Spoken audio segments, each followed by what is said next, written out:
We've been watching each other for a long while now, respectfully clearing the air.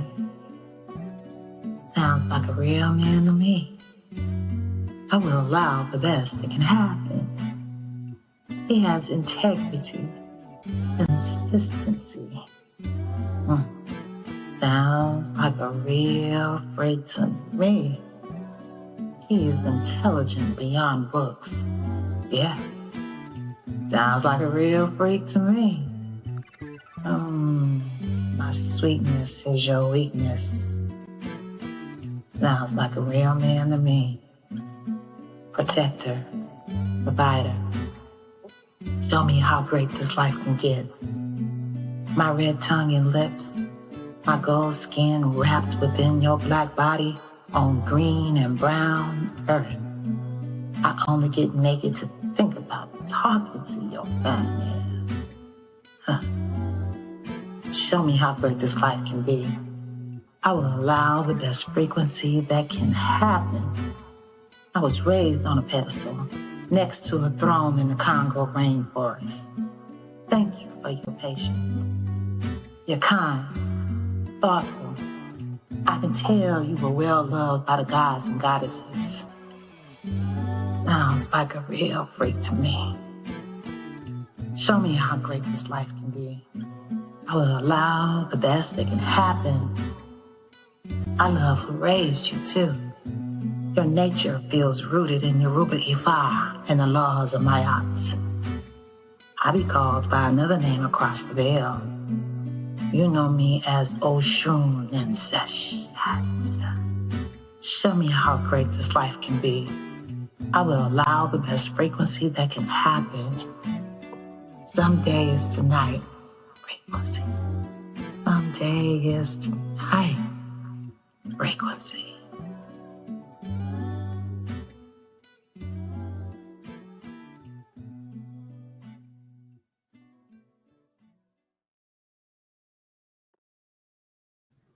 God day, everyone. I have an exclusive for you today. This is the first time I'm getting to meet this beautiful young lady. Most times, literally every other time that I've done an interview, the thing that makes this really exclusive is it's been someone that has been a resident of the United States. And I've always had time to have a pre-meeting where we work out the glitches and we introduce ourselves and we exchange niceries and all of that and pleasantries and salutations. That's not the case. Today, I have a wonderful young lady visiting with us via Qatar. And this is our first time ever exchanging any words. So I'd like to say to you first and foremost, I appreciate you taking the opportunity to come and interview with me and to share your experience with the viewers. And I call myself the universal Black auntie. And to me, I see you as a niece. I see you as an extension of myself across the world. This is why I choose to identify as Black, meaning that it's more than just a substance or a shade, but that we are connected because when people see us, they have the same assumption of us, regardless of where us is from. And when in the movie Amistad, when the African brother said, "Give us free," he didn't know all the people that were on that ship, but they look like us. Give us free. And that seems to be the reality of everywhere there's people that are our complexion, whether it's us against us or somebody else against us. I think there's a universal us that's rooted in love and womanhood and sisterhood and value and of essence and of all things of the multi-universe that brings us together. So that's the space that I'm coming from, and that's the frequency I like to create in my space. So I want you to know you are welcomed here. It doesn't matter if we have opposing views or religious backgrounds or whatever. I'm always starting from love, and love is always going to be our start and end of everything. And something just boomed, and Joy's not here. Nobody's here, so I don't know where that came from. But I take that as a perfect segue to say hi, Vanessa. Welcome.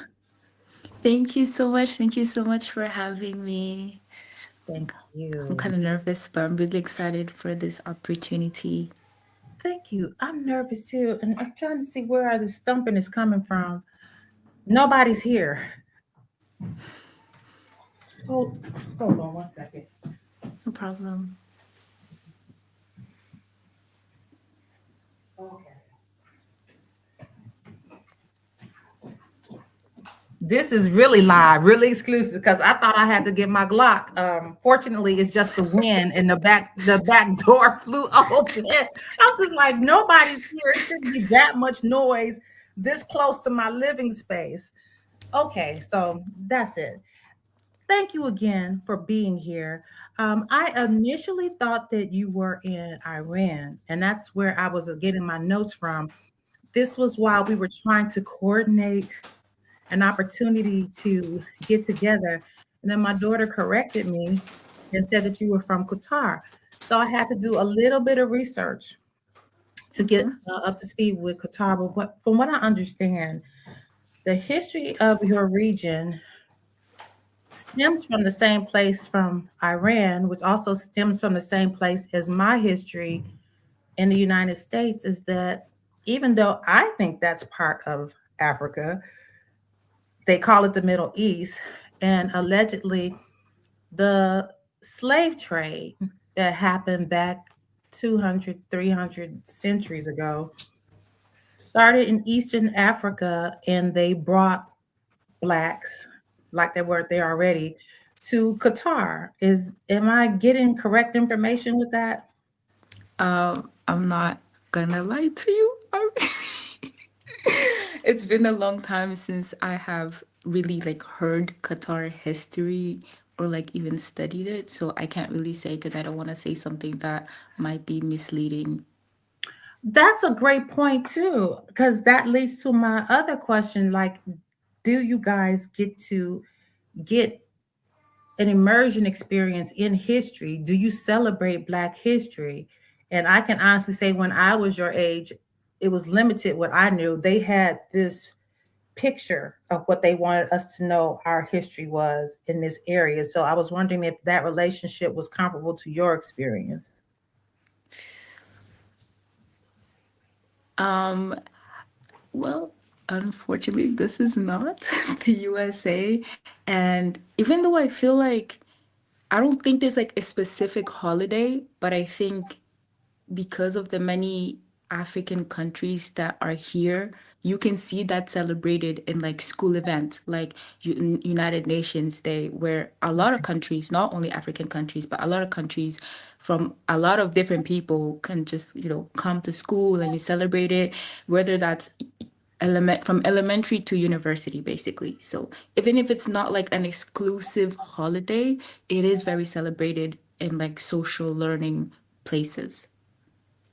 When you said unfortunately not like the US, I was thinking no, fortunately, because to have a United Nations Day, I think that's awesome. I wish that was something that was practiced here. I mean, yeah, I am very proud of the country that I was fortunate to grow up in.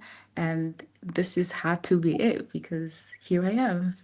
Please tell me a little bit about your experience growing up there. I'm not trying to get any like nitpick personal therapy type questions, but if you could just say a general understanding or a general experience of what it's like to grow up in that skin in Qatar, and just help me and the viewers understand your life. Okay, yeah, yeah, again, I can. I think I moved here in 2010, so I was like 7. I want to say 7. Move from. Oh, from Mozambique. That's where I'm originally from. Ah, Yeah. nice, nice. Okay.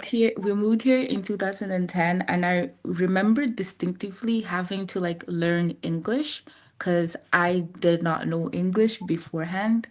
And when we came here, even though it felt like I was far from home, it didn't really feel like that because there was like a really, I won't say like big, but there was like a community, like a Mozambican community. And I remember them holding like English classes for us kids, and I used to attend those.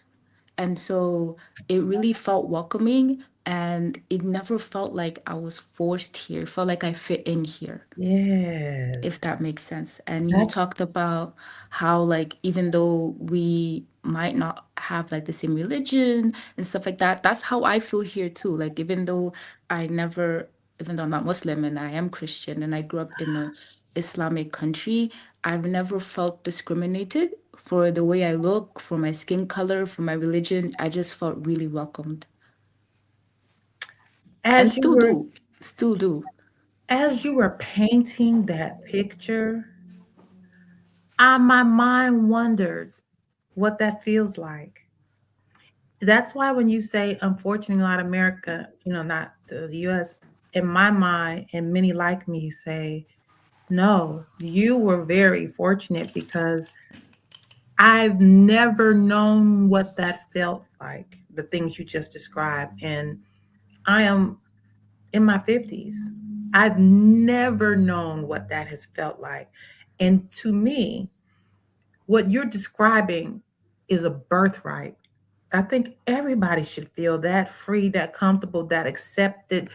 We are universal citizens of this planet. We are earthlings, and nobody should put a finger on you or point a finger at you and say, you're less than, you're not, I am, and you should try to be my standard. The fact that you could just be comfortable in your own skin and never, the choice to assimilate would just be a choice, is not because you needed to survive Hmm. and assimilating for survival. That makes sense. Yes, it does. It does. So, does anti-blackness exist there? No, there's, I think it's so funny because I don't think many people know this, but like Qataris are also of different color. You have like the white looking Arab ones, and then you have black ones, and you have many like half Qataris, like some that their mom or dad are Qataris and they married outside their country. So it's not only like one specific tone. There's no anti-blackness. I don't think there ever was, and I've never experienced that. So no. That is so wild that you identify yourself by your country, or people in that region identify themselves by their country. I imagine that's true in Africa as well. Sorry? I imagine that that's true in Africa as well, with people identifying by their country or Yes, yes, yes. and not shade. Yeah, no one, there is no such thing as that. I'm sorry to laugh, but no one ever No. went up to me and said, "Oh, you're black." Like, not really. I mean, maybe when I'm like live on TikTok and some random troll comes in, it's like, "Oh, you're black," and it's like, well, yeah, I am black. You can see color. I'm glad, but no one has ever. I never really identified myself and be like, "Oh, I'm black." I think that's kind of obvious. I've heard this interview from this young lady that was on a different YouTube channel, and she was telling her experience the first time someone called her Negro and nigger, and she just was looking like she couldn't totally relate to what they were saying at all. She was just like, "Who are you talking to? What are you talking about?" And I was like, "Wow, how liberating is that?" And because she had done a job application, and it had black, white, Asian, Hispanic, whatever, and other, and she put other. And so when she got an interview, he said, "You answered this wrong." And she was like, "Everything on there is honest, so I'm not sure what you mean about I answered something wrong." And he said that you didn't mark black. And she was just like, "What is black?" And he was just Mm. like, "African American or black, you were supposed to check that." She was just like, "No, I'm from," and she said what country she's from in Africa. And that's why she marked other and specified what country she was from. And he said, "Y'all all niggas, y'all all Negroes." And he changed it on the application. And she was just looking like, what is this? Of course, she felt affronted because she's an adult. She's in her Mm. 30s, in this country, new, and had never experienced anything like that. And she was like, I just couldn't understand why he would choose to do that. And she Those said, but words. it wasn't painful for me because it had no stigma to me. No one had ever said anything like that to me or about me that I'm aware of. But the way he said it, I got the insight that that's the way he talks all the time about people. And for us, seeing each other, we don't know if each other is from anywhere until we start talking. And then we realize you're from this place. I don't know if you had a chance to meet my son, Robert, Joy's brother, or if she showed you pictures. When he wanted to travel to Dubai and areas like that, I'm like, make sure I have a copy of your passport. They're going to look at you, and until you start talking, they won't know where you're from. He very much fits Mm. in as a quote unquote Black Middle Eastern appearance. Mm. No. I mean, I would say I've experienced something like that. I mean, day-to-day basis here, I don't really think anyone's openly racist or racist of any kind, or maybe I've just been meeting the right people and I'm lucky Mhm. that way. But I would say compared to like, for example, going live on TikTok, you just meet random people every day and everyone will say a certain word or a certain thing and it's like, oh nigger, and it's like you don't even know me. What are you even saying? Like, who are you? Not even a hey, hello, how are you? You just came in with such hate, and you might think this is funny, maybe because you're younger or you just want, I don't know what hate you have in your life, but you need to get that fixed. But you say that, and it's like, okay, like, I don't know what you guys want me to, how you want me to react to that. Because to me, that's not something that's hurtful. Like, this is who I am. I will never act as if though that word specifically does have a lot of power and meaning and hurtfulness, but I will never use it, and being told something like that will never make me regret the skin color that I was born in. But in fact, it Mhm. just makes me proud because if you're using it openly like this, you're probably just jealous you're not black. I don't know. Like, you need to get your problems checked out. That's how I feel when people like shirk away from me, or in the past when they would shirk away from me and didn't want me to touch them or touch stuff around them or whatever. I was just like, that's right, I'm a goddess. You should not be in my air. You should move. I'm glad the trash is taking itself out. Good.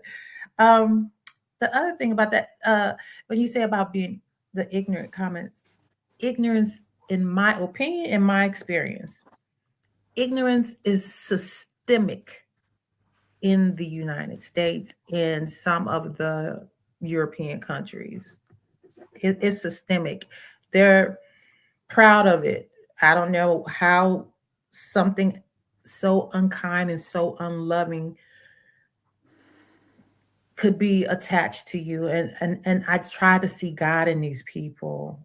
And Mm. when I can't see God in these people, I just don't look at them. I don't stoop to their level. I just take my attention away from them and focus where the love is, because it's just too many of them. But there's not more of them than us. There's more loving, kind people.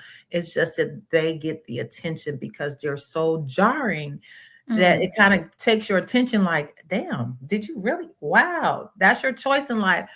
But I'm learning to not even be provoked into a wow moment with them anymore.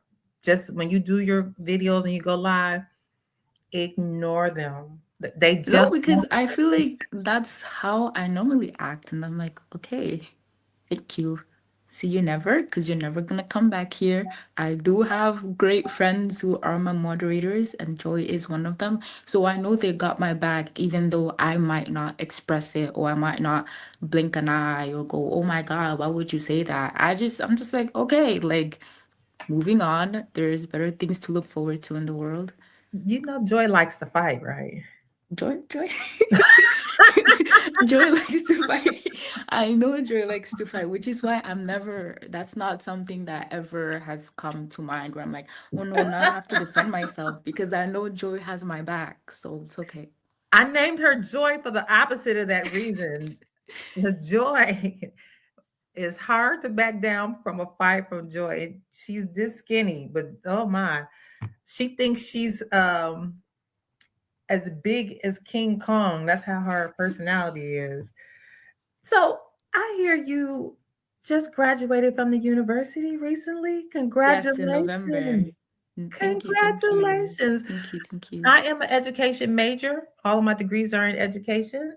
And I would love to hear about your academic experience. Oh, yeah, sure. Well, like I said, I grew up here and I still do live here. I went to school here. I went to a girls' school.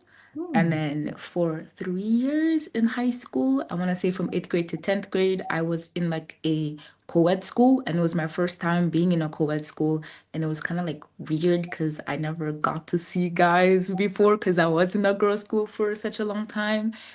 But after that, I did go back to the same girls' school. That's where I graduated high school from.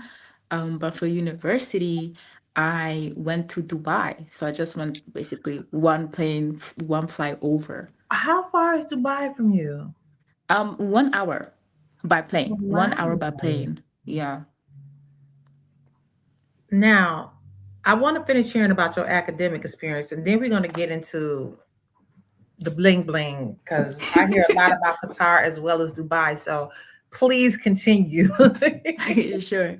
And in Dubai, I studied LLB Law in International Relations at Nice. Middlesex University. And their main campus is in the UK, but I studied at the Dubai one. I graduated with upper second honors, thank God. And yeah, that's pretty much it. That's my education. So now I'm just, looking for a job. So how many years does it take to get a law degree? Once you leave, do you call high school or what do High you school. call, do you do call it high school? Yeah, yeah. So after high school, you go into college or university? Mm-hmm. And how long does it take? And like, what is the academic rigor or program like? Well, for me specifically, because I was studying law, it was only 3 years, but I did 4 years because I did take a foundation year. I did like a pre-university year, and then I went straight into my studies, and that's how it went. But most, depending on your degree, 4 or 3 years, Hmm. even without like doing foundation year, it's mostly 4 to 3 years. Okay. Mm. Okay. And the foundation year, is that more exploratory Yes, coursework? it is. It is. It is. It's more exploratory courses. In my experience from my university specifically, if you are studying law, you go through certain teachers and you only do law, but you also get to learn how to write, how to research, essays, things like this. You just to kind of like build up your knowledge in certain things so that when you do go into your first year, you aren't shocked and you're prepared and more relaxed and calm. And I really do think it helped me a lot. So, Here in the States, we call those general education classes. And then the law mm, classes you would have taken, they would have been prerequisites to get into the law level, the upper level law classes. And that's done in the first 2 years here. But they've changed it a lot where you can start to take some of those classes in high school. So by the mm, time you get to the university level, you're taking less of those general education or foundation classes, and you can take more of your major, which in your case would be law. So that's interesting to hear. I'm always open to relocate and looking at places to relocate. So I like having these conversations, which leads me to the bling bling. I understand that Qatar is a very wealthy country, and I've heard the same thing about Dubai. Could you give me a little insight about like here, it's not unusual to go anywhere and see people homeless. It's mm. not unusual to go anywhere. People will lie and say that it's not, but it is not unusual to see homeless people in some cities like Atlanta. The homeless population has become so, how can I say, they've become so desensitized to homelessness that they have statues of homeless people throughout downtown. So there's some pictures that I have from when I was younger and I visited Atlanta, and I'm taking pictures with these statues, and my girlfriend is taking pictures of me with the statues and that kind of stuff. And I finally just stopped because it's like it started to wear off. Oh, you're on vacation and this is different. I've never seen statues this on the mall like this. And I'm Mm. taking a picture with it, and then my intellect kicked in. I'm just like, so where did these statues come from? They just look like everyday people. Why are these statues here? And she told me, she said, oh, those are representation of the homeless people. And then I got sick to my stomach. I was just like, so these are not cheap. So the money that you would use to pay a sculptor to create a design to actually put together this statue, whether it's bronze or copper or whatever it is, you're spending hundreds of thousands of dollars to do that. Instead of investing in your homeless population, you make statues of them, and yet there's still homeless people here. Mm, mm. That's the kind of shenanigans that happens in America that it just makes me sick to my stomach. Understandably so. Um, I'm not even gonna lie to you. I don't think I've ever seen a homeless person in the streets or anywhere ever since I moved here. That's beautiful. In Dubai, Dubai too. No one. I've never seen that. I mean, I would say I've seen people, but I've never seen anyone living in the streets. And that's awesome. I might not know the government precaution for things like that, but I know they wouldn't do that. I know they wouldn't allow it. I I think would I that's know. amazing. So that leads me to, again, I want to hear more about the bling bling and the wealth of that country. There's a question in the chat um, that wants to know what United Nation Day entails. And if we could touch on that, then come back to this, Oh I yeah, would sure. appreciate it. Basically, uh I don't know when exactly, so I think it's just depending on your school. But normally the school plans a UN Day, United Nations Day, where each how do I explain this? But let's say I'm in a school, okay? I'm in a school and you want to represent your country, or you want to teach people about your country, basically, is what it is. You teach people about your country, and you make a booth, you make a stand, you bring like home food, you bring Mm. cultural dresses, you bring just anything from your culture, from your country, and you present it. And it usually takes up the entire day. I remember in high school, it took like the first half of the day we did classes, and every other time it was just like us walking around, trying new foods, trying new things, learning about new countries, things like that. That's basically what UN Day is. And even when I was in university in Dubai, I also attended my university's UN Day. Nice, nice, nice, nice. Awesome. So it sounds like it's a fair. It's Yeah, set it's up a like a fair. fair. That's awesome. I'm interested in the food.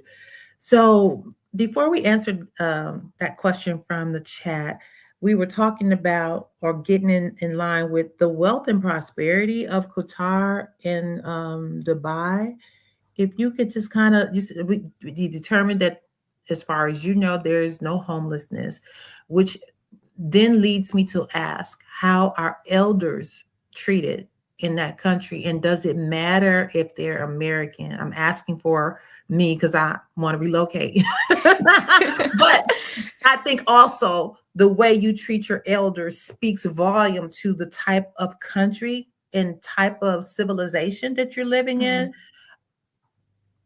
We can go through the tradition of how it used to be done, but all we can really do is be here now.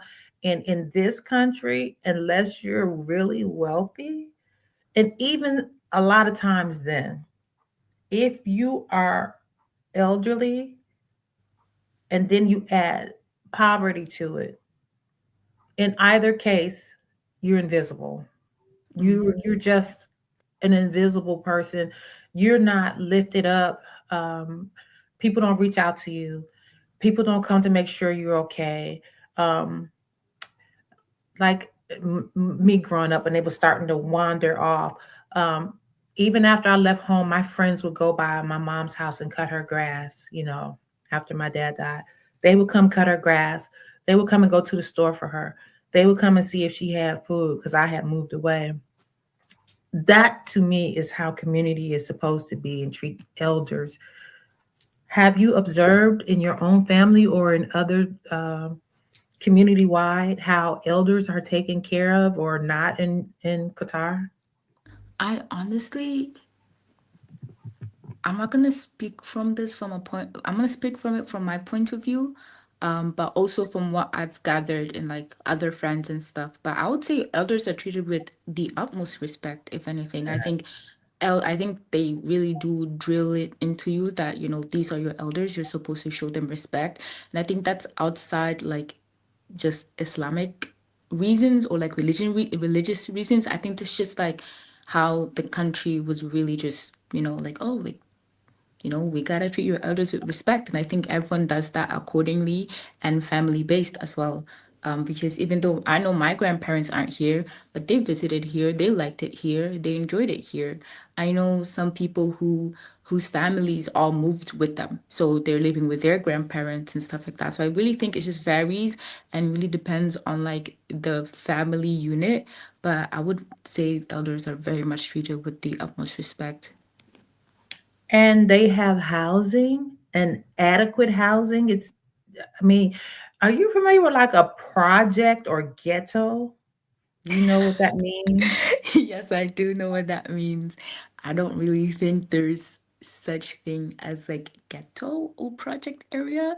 Do I think that some areas are much more, well, honestly, I think every area is quite the same if you really just if you do travel around a bit or around the country, you see that everywhere is the same except maybe the city where it's more high buildings, more malls and stuff like that. But even like just walking down the street or walking down here, everyone kind of has the same house style, the same buildings. Like, I don't really know if there's housing for elderly. I can't really tell you that, but I'm sure there is. Um, but I will have to do my research on that because I don't want to misspread information. And I was just about to suggest that. I'm just like, look, your parents, your grandparents, you getting older. It's time to check into it. But the fact that it's not on your radar means to me that it doesn't sound like there's a crisis. Because if it was a crisis, it seems like it would be highlighted. But I could be wrong because that leads me to the next segue of this interview about how information and news is shared in your country here. There's a constitutional First Amendment of free speech or Second Amendment for free speech, and it's a lot happening around this house um, for free speech. But information is funneled. Um, Mm. it's kind of like they share the same message. So no matter which outlet you go to, you can hear the same thing. And you may have one or two outliers that will say, well, we did our own journalistic investigation, and here's what we came up with, and this is what we're going to share, whether that's frowned upon or not. And I think it's always been a variation of that. It's like the one that they tell you not to listen to is the one that's saying everything you need to hear, and they're not sugarcoating or hiding anything. So, do you find that in your country, like some things are filtered? Like, do you guys get less information about the United States or less information about other areas of the world?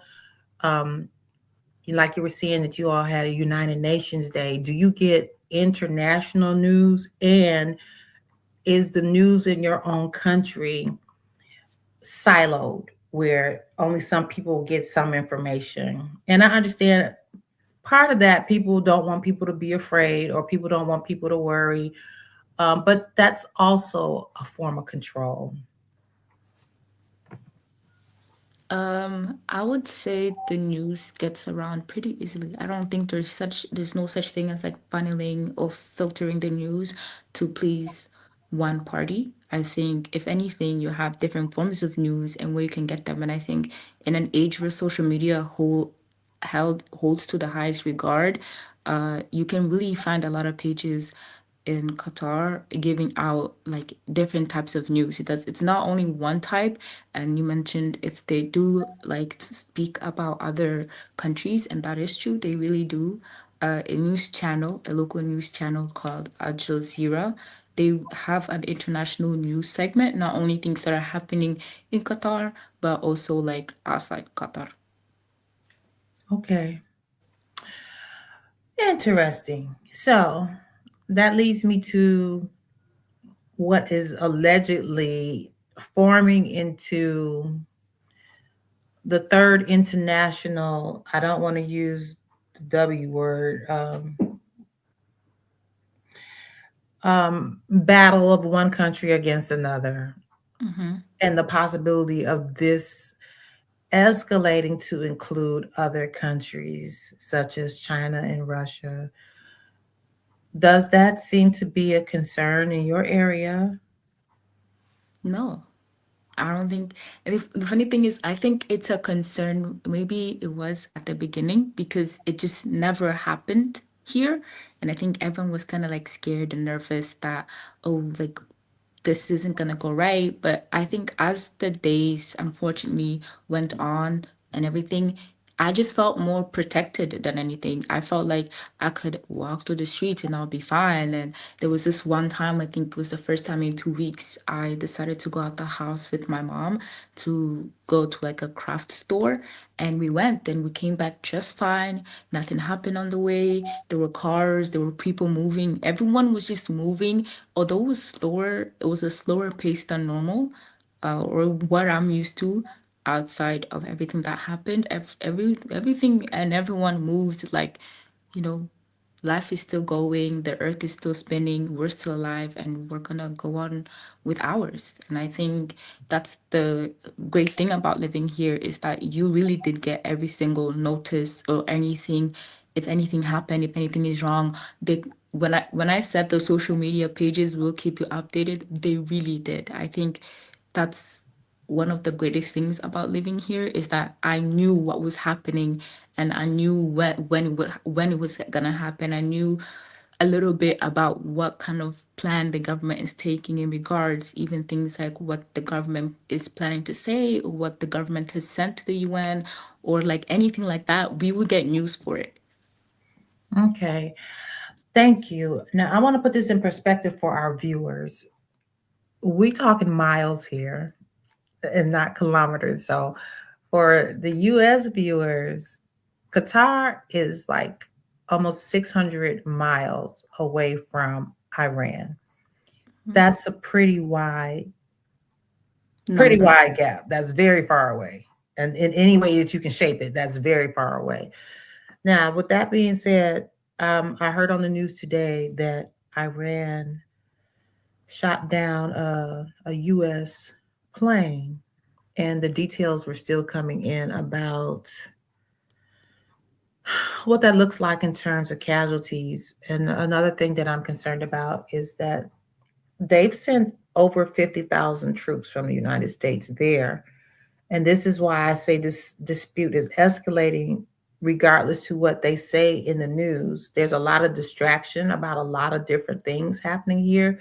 And these conversations are not at the top of the main media outlets. So for people that just want to talk about Nicki Minaj's booty and how she turns against people that look like her, or if 50 Cent is into a beef with somebody, there's plenty to be distracted with. The Michael Jackson movie coming out, there's plenty to be distracted with. The Oscars and Grammy Awards, the iHeart Music Radio Awards. There's a lot to be distracted with.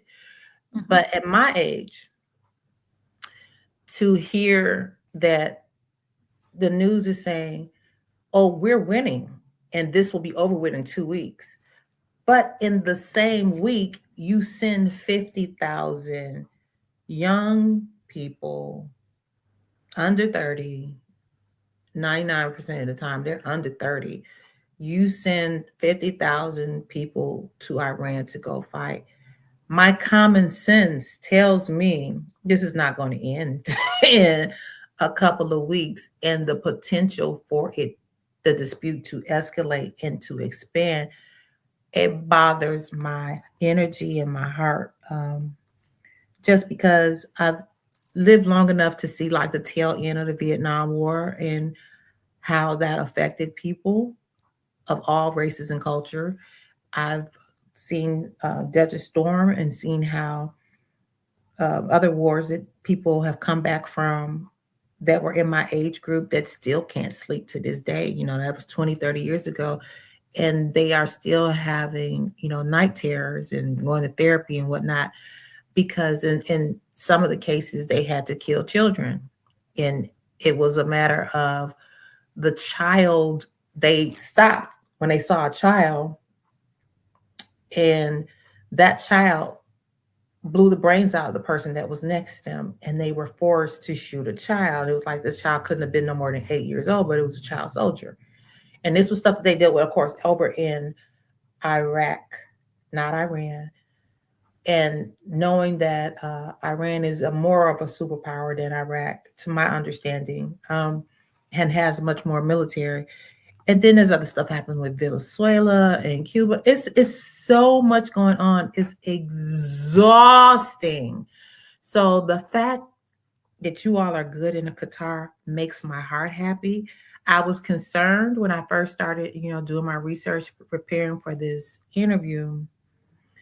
And then as we talked, and to hear that, that warms my heart. I'm happy to hear that. And I am praying for all of the countries. I have, you know, friends in Cuba that I met when I visited there. I know people in other countries, either directly through my children and friends and coworkers, that they've extended their community to me, like my daughter has extended you to me.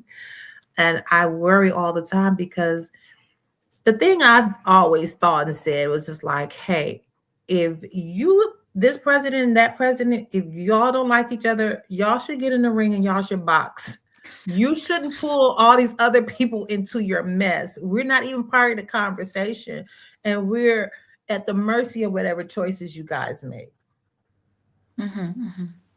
Your thoughts about any of this, or anywhere you want to go with it?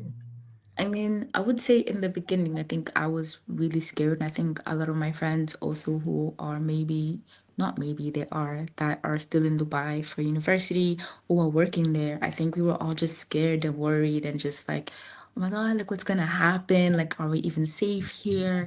And one of my best friends was like, you know what, let's move. Like, I'm tired. Like, hearing those noises at night, it's scary. Like, you can barely sleep anymore. And it's such a scary thing that's happening for sure. But I feel like if one thing has made me feel better is the fact that I know everything that's going on. I know whenever there is, like quote unquote fireworks in the sky. I know whenever things are happening and I'm never really scared. And my mom has very much so in more than one occasion made me feel like I don't have to worry about anything, and that if anything, we're fine. We're moving, we're living.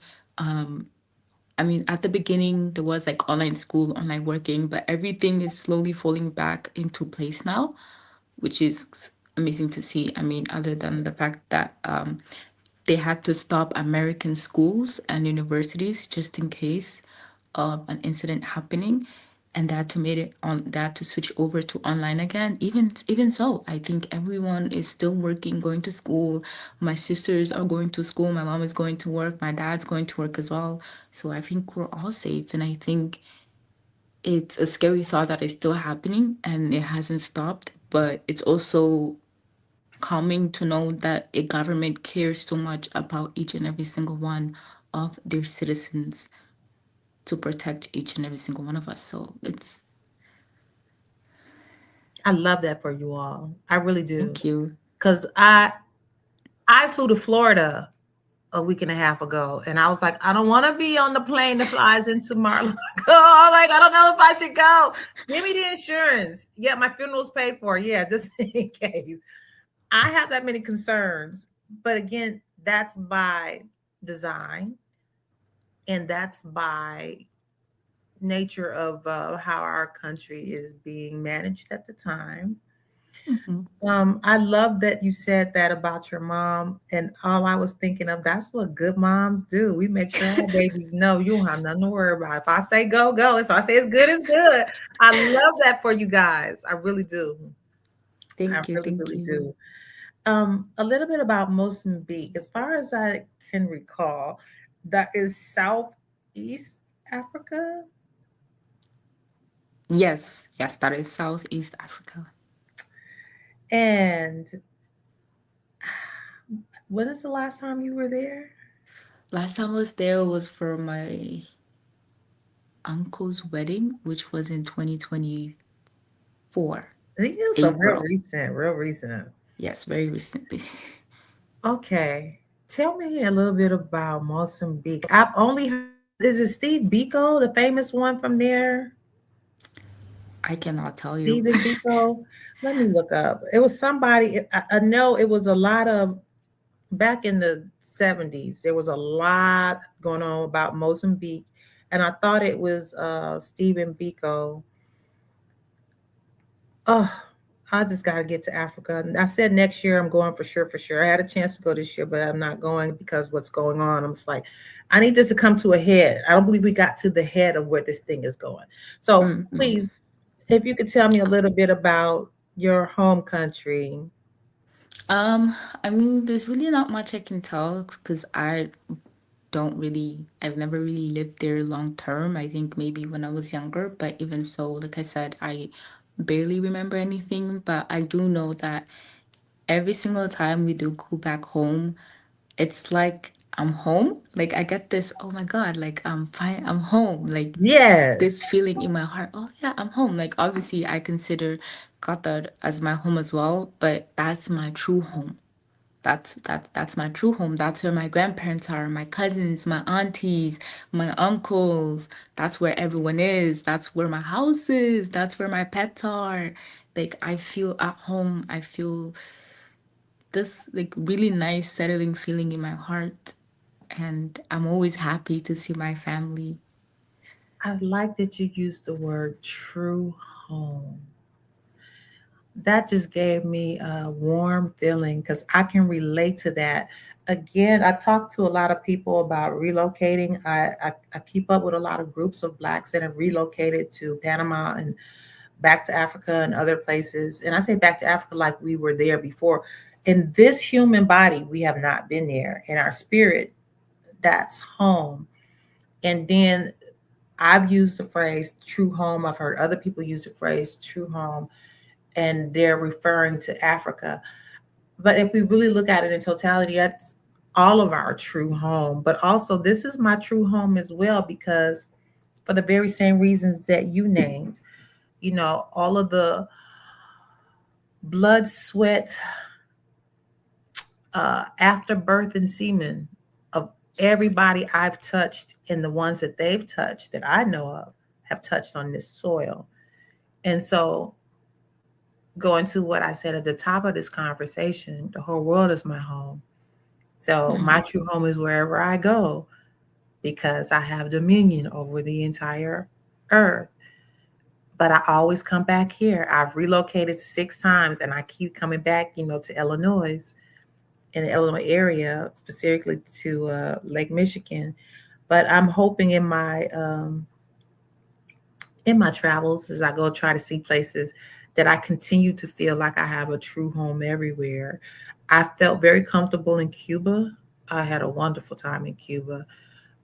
Despite their infrastructure and financial problems, I felt at home. I was never afraid anywhere. I would go venture off by myself. I didn't feel afraid. I didn't feel like I was being threatened. I didn't feel like I was going to be a target because I didn't speak Spanish, other than, the price goes up 3%, 3 times higher, and that's anywhere. And in a tourist area, that's anywhere. Stephen Biko was from Turkestad, South Africa. You ever heard of that place? I think it's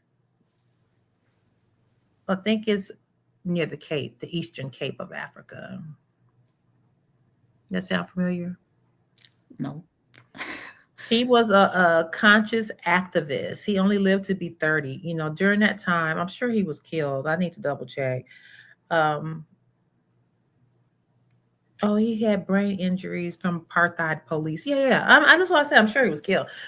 During that time, you know, back in the 60s and the 70s, that's just how they did people, you know, just executed people. They didn't want to deal with them.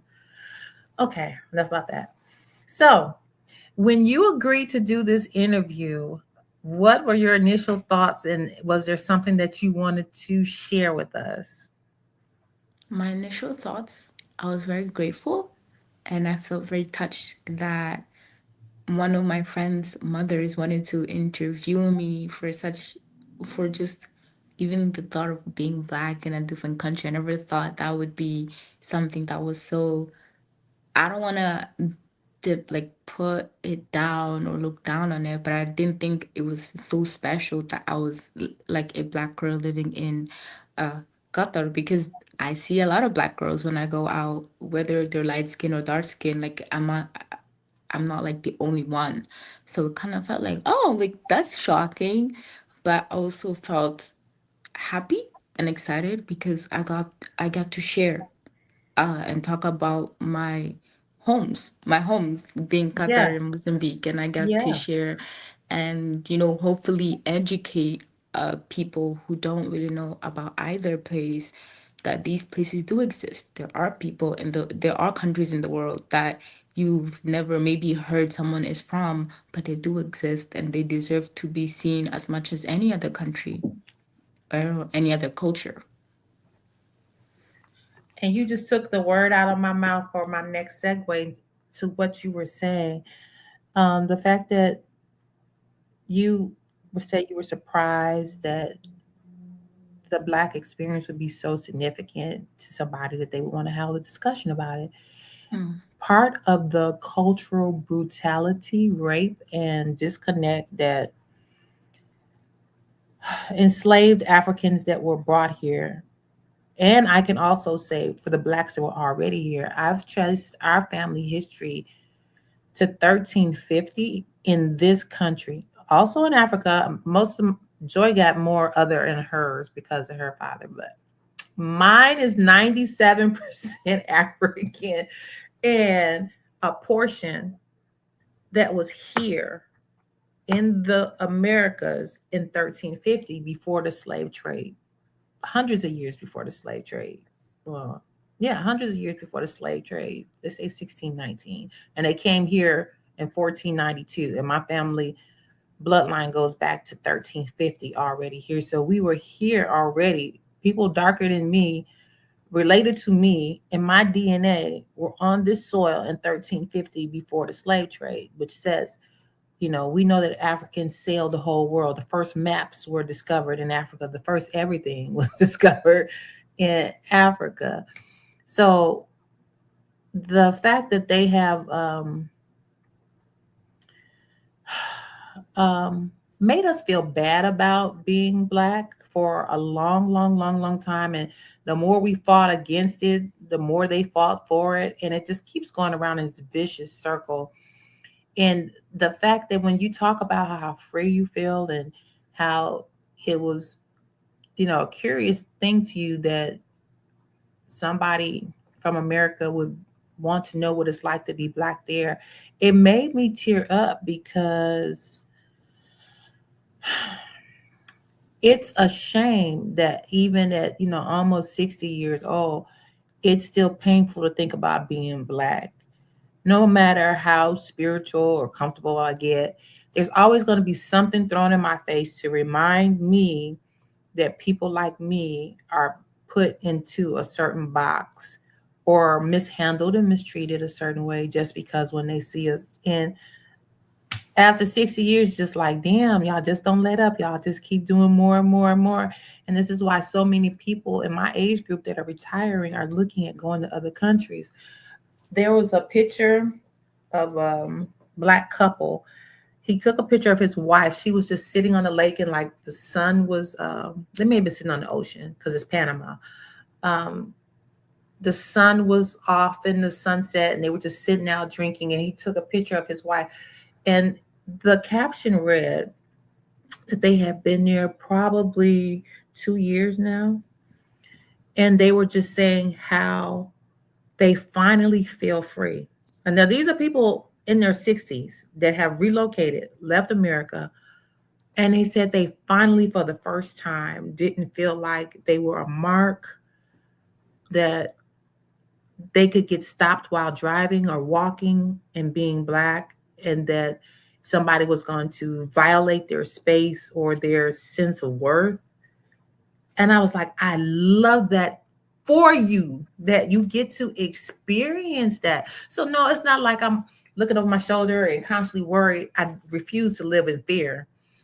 But Mm-hmm. I can tell you, I can go walking right now, just enjoying myself, going to hug my tree and to touch leaves on plants and smell them and listen to the kids play and just be minding my own business and cross the street and have somebody just scream, Black bitch. I'm not doing anything to anybody. I'm not here to hurt anybody. And the fact that you would just violate me that way, Yeah. having violence in the workplace, no matter how smart you are, I have a doctorate degree.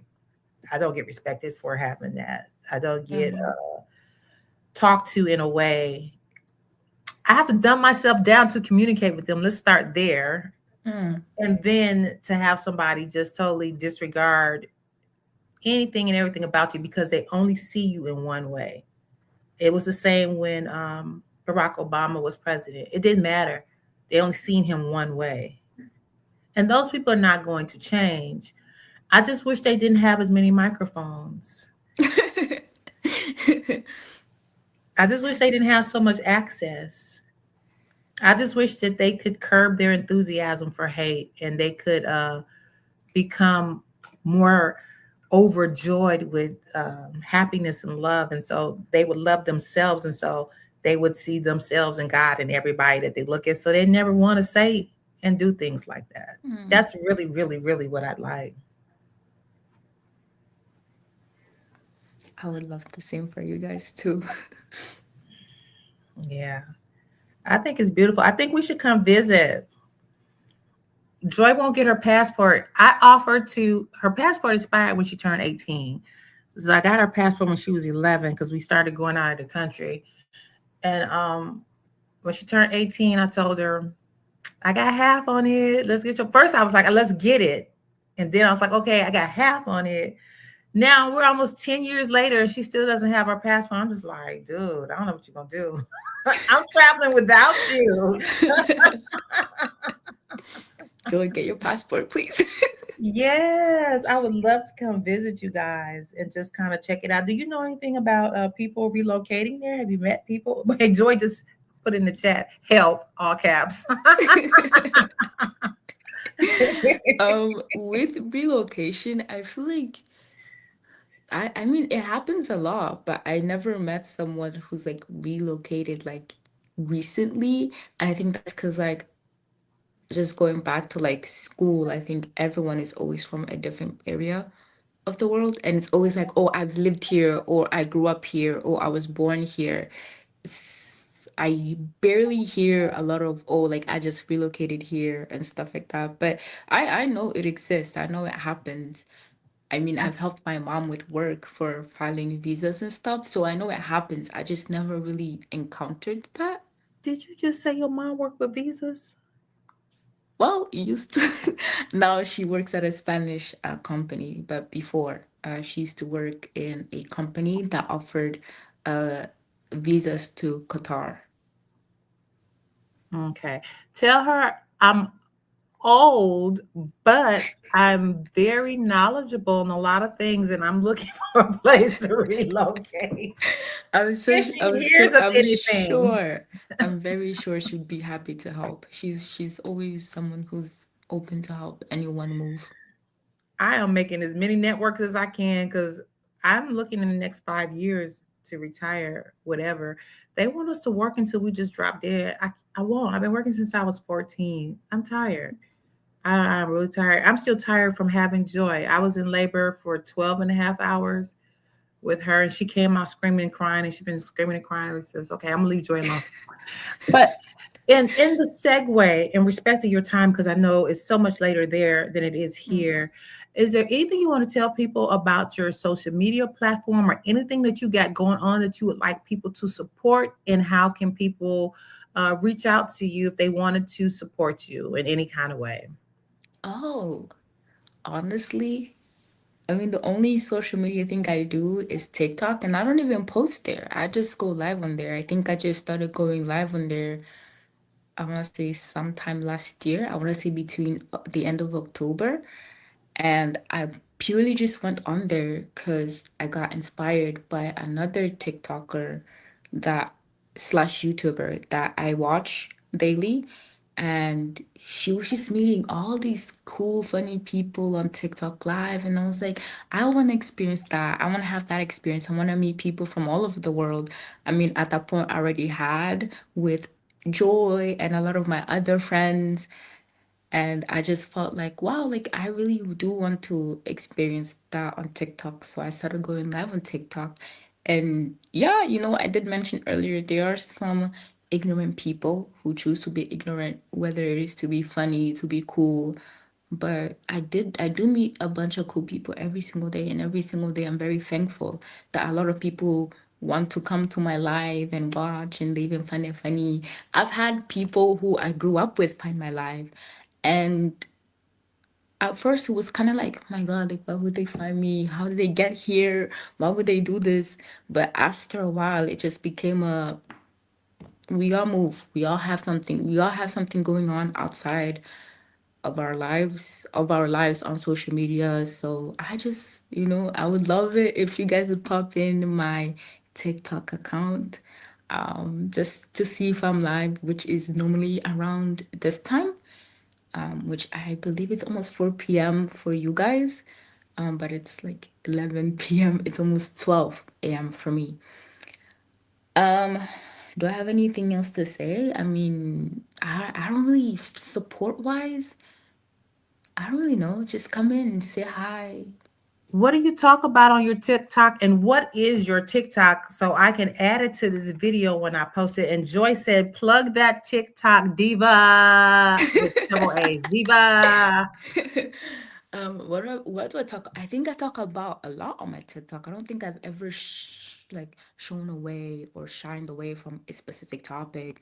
I've gone from talking about just my personal experiences. I've talked about not really a lot, but just touched about it upon it on the things, the worldwide situation ish going on. And I've talked about, oh, like I'm kind of scared, but I know I'm safe, and that's all there is to it. I've talked about my university experiences. I've talked about my love life. I've talked about basically anything that I've gone through, anything that I remember, I've talked about. Okay.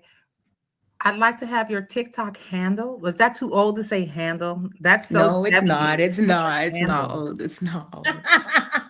What is Where would it? I? Where do I? Oh, I'm gonna wait. Hold on When one you log second. into TikTok, what is it called? And she said you do dating shows. I'm gonna challenge you Oh to bring. yes. I'm gonna challenge you to bring me in as a auntie referee. I'd like to guest come in. If I you could do ask a host. senior citizen. I do host a dating show. I don't really find it professionally. I just like watching, and my friends like joining and having fun and maybe throwing a bunch of, like, I don't know, I don't want to degrade the male gender into one thing, but a bunch of like loser men. I don't know. That's how I would describe them, at least. But yeah, it's fun. Sometimes we sometimes find gems in certain people. Like, oh, this person was funny. They should come back, or this person should come back again. And I also do host a talent show. Do you do it for senior citizens, or it just got to be your age? Anyone, as long as Okay, you're 18 plus. if you find a great, kind, spiritually conscious, non-Christian, good-looking black man that may could meet. I'll send him Joey's way for sure. Oh, he ain't gonna make it past Joy. I like to speak for myself.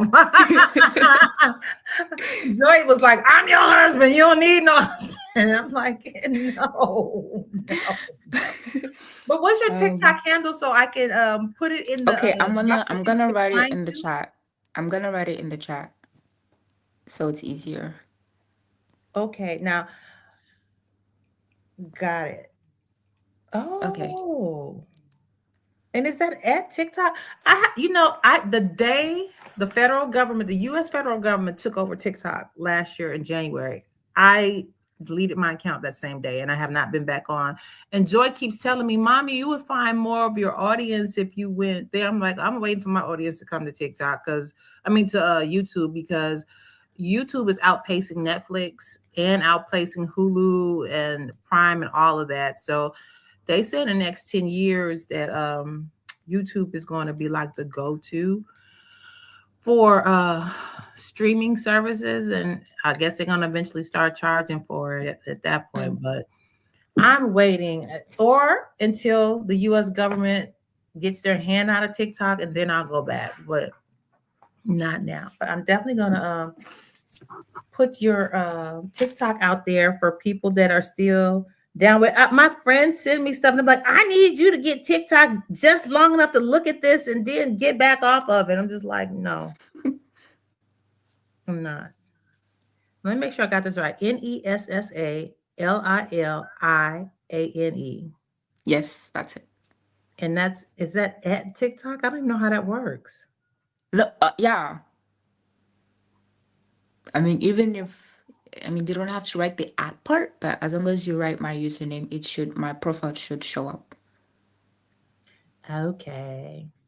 Well, I hope that people tune in and tap in. I'm going to definitely promote this. And it's just been such a pleasure to meet another beautiful chocolate love bug on the other side of the world. So when I extend my prayers out to the world, I can visualize your face and send that love through you to your family and to all of your friends. I'm wishing you all the best at everything that life can offer you. And I hope that every day when you face yourself, you say, God, show me the best that can happen. And don't give up on expecting the best. I am counting on you guys' as generation and the children that you will bring up to really turn this world around. I want to be able to pass the baton in good conscience and know that you guys are going to be good stewards of the whole earth, and not just your countries, but of the whole earth. Be good stewards and to leave the world better than you found it. Thank you. Thank you so much. That was such a sweet message. I talk like this to everybody. That's why strangers be like, I love you. I'm like, I love you too. But like, no, I don't want the number. No, don't call me. I'm very kind, but I'm not friendly. I'm just like, we don't have to keep this going. Thank you. It's been such a pleasure to meet you. And I don't want this to be the last time. So let's say until real soon. Until real soon. Thank you so much for this opportunity. I really did enjoy it. I did not think I was really nervous before I joined, and I was texting Joy and I was like, no, like I don't know. I feel like I'm gonna like something's gonna happen, and all that nervousness really truly really went away as soon as I started talking to you. And I think it's because you have such a calming presence, and I really love that and I really enjoyed it. So thank you so much for this opportunity. Thank you. I loved talking to you as well. So we'll say until real soon. I'm going to think of ways to collaborate and bring you back as I continue to meet people and go on. I think the next time Joy's over, I'm going to watch your TikTok with her and look at some of your videos and just check you out and see how it goes so I can get a feel for what you're doing.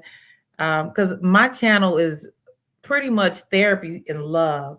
Therapy, love, and frequency, like the frequency of how you show up and to really protect yourself from people that have frequencies that doesn't match with you. That's pretty much the most of what I talk about. And I do oracle cards And I also do dearly departed messages. We've had so many deaths in our family. And so I'm a end of life doula. So I talk to people about messages that I get from the other side, and tell people to really stay encouraged, that we always exist. Just because you can't touch us doesn't mean the love is not there. It's just a different way for us to connect with our ancestors.